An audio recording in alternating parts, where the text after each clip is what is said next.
The most downloaded AI on the planet isn't American, it's Chinese. It's called Qwen, it has over 700 million downloads, and most people in the West have never heard of it. Same goes for DeepSeek, Kimi, GLM, MiniMax. You don't know these names, but you should. They're free, they're open source, and they match or beat models that cost 40 times more. Airbnb ran its customer service on one. Pinterest built its recommendation engine on another. 80% of Silicon Valley startups working with open source AI are building on Chinese models right now. Now, I already know what some of you are thinking. Chinese AI? Isn't that dangerous? Won't they steal my data? Aren't these models censored by Beijing? Fair questions. Ask DeepSeek about Tiananmen Square and you will politely change the subject. You're right. But ChatGPT trains on your conversations by default. Gemini merges your prompt with your Gmail, your YouTube, your entire Google history. Claude quietly changed its privacy policy and opted users into 5 years of data retention. The idea that Chinese AI is the threat and Western AI is the safe choice is complete bullshit. The people who actually understand this space, the engineers, the investors, the people running real companies, they already switch. Quietly, without announcing it. Because they know something you don't. The best AI tools on earth right now are Chinese. Money is pouring into the Chinese AI sector like it was for crypto 5 years ago.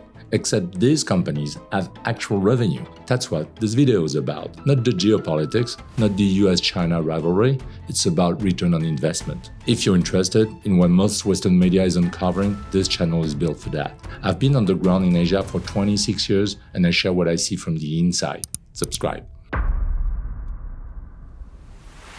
Andreessen Horowitz is the most powerful venture capital firm in Silicon Valley. They backed Facebook before anyone believed in it. They backed Airbnb, GitHub, Coinbase. When they publish data about where the tech industry is going, people listen. Their latest numbers say that 80% of American startups building on open source AI are doing it on Chinese models. The US spent hundreds of billions of dollars to stay ahead in AI, and its own startups are quietly building their products on technology made in China. Nobody is talking about it because you don't see the switch happen. It's buried in infrastructure decisions and pricing spreadsheets that never make the news. When Airbnb moved its customer service AI to Alibaba's Qwen, there was no press release. The CEO said it in a Bloomberg interview with 3 words: good, fast, cheap. When Pinterest rebuilt its recommendation engine on Chinese open source models, their CTO said they're 30% more accurate and 90% cheaper than the American alternatives. Cursor, the most popular AI coding tool in America, got caught in a more embarrassing way. When they released their latest version, users dug into the code and found the engine underneath wasn't American. It was Kimi K2.5, made by a Beijing startup called Moonshot AI. The co-founder had to admit publicly that they had built their flagship product on Chinese AI and hadn't told anyone. Even Mira Murati left. She was OpenAI's CTO, the person most responsible for ChatGPT becoming the product the world knows. She raised $2 billion, the biggest seed round in history, started her own lab, and the first thing she shipped was a tool that helped developers fine-tune Alibaba's Qwen. Even Stanford had to admit it. China has nearly erased America's lead. The gap between the best US model and the best Chinese model is 2.7%. That's it. Except Stanford measured performance. They didn't measure value. When the models are equal and one of them is 40 times cheaper, nearly a raise is just a polite way of saying you lost. But let's talk about what cheaper actually means, because the numbers are almost absurd. If you run a business and you're using Claude or ChatGPT through the API, you're paying somewhere between $2.5 and $25 per million tokens depending on the model. DeepSeek's budget model charges 28 cents. Alibaba's Qwen 3.5 Plus comes in around $1.20. Moonshot's Kimi K2 charges 15 cents on input. That's not a discount. That's a different economic reality. A company processing 100 million tokens a month pays about $35 on DeepSeek. The same workload on Cloud Opus runs about $1,500. Same input, same output quality on the benchmarks, and one bill is way larger than the other. And the pricing gap doesn't come from cutting corners. It comes from a fundamentally different engineering philosophy. When the US banned China from buying NVIDIA's best chips, the assumption in Washington was that Chinese AI labs would fall behind. No chips, no compute, no competitive models. What actually happened was the opposite. DeepSeek couldn't buy the hardware, so it rewarded the software. Its engineers sliced their model into 256 ultra-specialized expert clusters so that when you ask a coding question, only 8 of those clusters wake up. The rest of the brain stays asleep. They compressed the model's working memory by over 90%. DeepSeek built a world-class model for reportedly $6 million. And this month, the next version, V4, is expected to drop. Multimodal, 1 million tokens of context, and according to multiple reports, trained entirely on Huawei chips. So far, I've been talking about who's using Chinese AI. Now let's follow the money, because what's happening on the capital side is just as wild. My company operates in Hong Kong. I've been here for 2 decades. And in the last few months, the energy around AI companies in the city has been unlike anything I've seen since the pre-2020 tech boom. Bankers, investors, lawyers, everyone is working on the same type of deal: Chinese AI IPOs. Zhipu AI is a Beijing company that builds open source AI models. Almost nobody in the West has heard of it.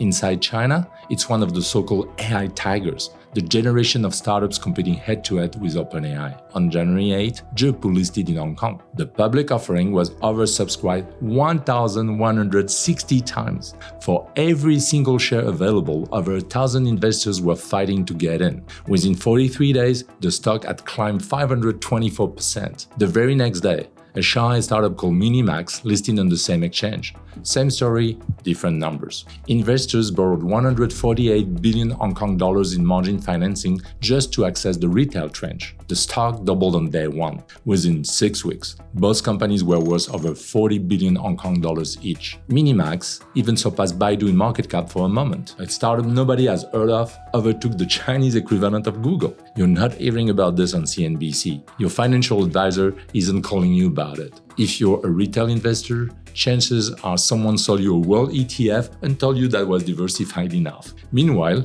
the oldest IPO market on earth right now isn't the Nasdaq, it's the Hong Kong Stock Exchange. I see this firsthand at Statrys.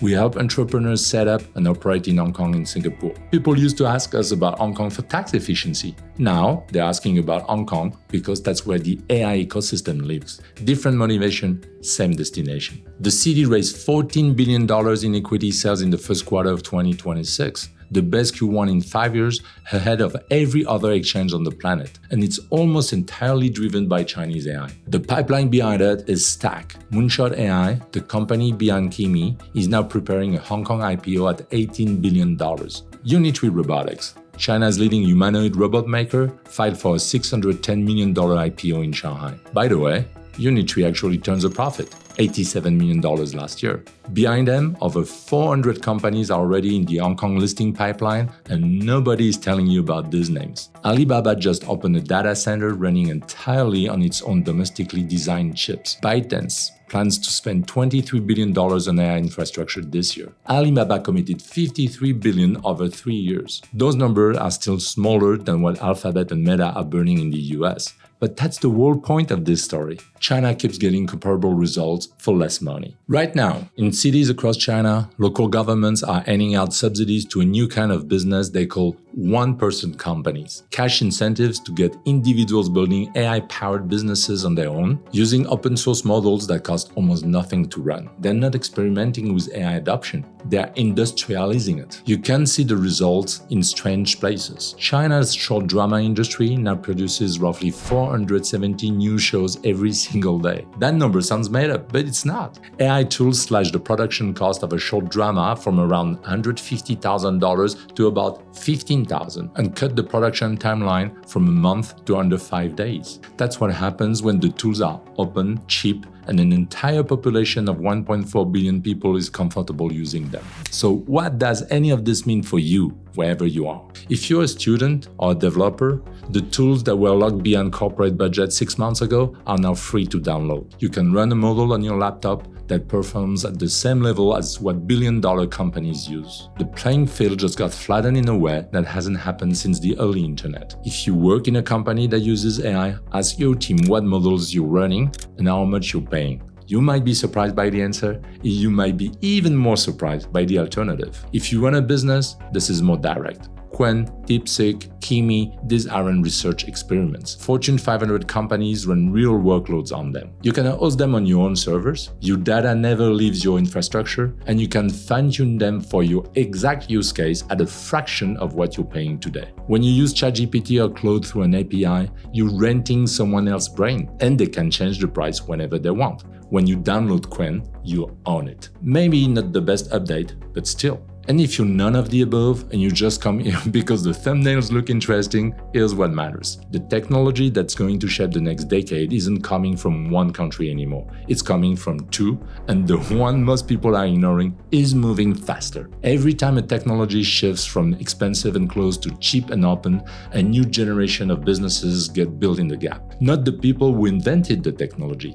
the people who figured out how to apply it, package it, distribute it, integrate it into industries that the investors never thought about. That's the window that's open right now. Manus AI understood this early. It was a Chinese startup building AI agents. The founders, reincorporated in Singapore, positioned themselves at the intersection of Chinese AI technology and global markets, and Meta acquired them for $2 billion.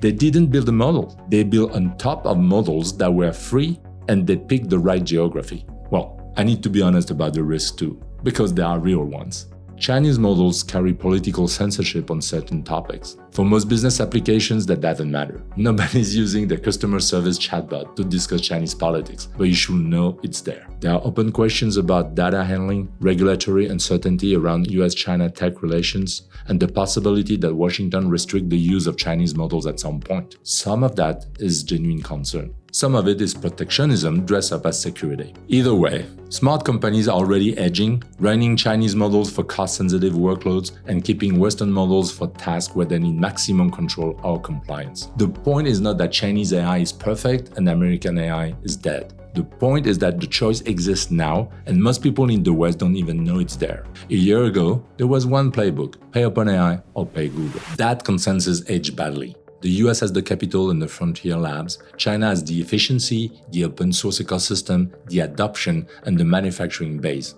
And Europe? Well, Europe isn't even in the conversation. The continent trains more AI researchers per capita than either the US or China, and then watches them leave. The EU's AI Act, designed to set ethical standards, ended up raising cost and slowing deployment. Even Mistral CEO, the man running Europe's best shot at a competitive AI company, wrote publicly that European developers operate under a fragmented legal environment, while US and Chinese companies develop under permissive or non-existent copyright rules. At the moment, sadly, the continent produces brilliant researchers, but near zero global AI products. I've been in Asia for 26 years. I've watched cycles like this before.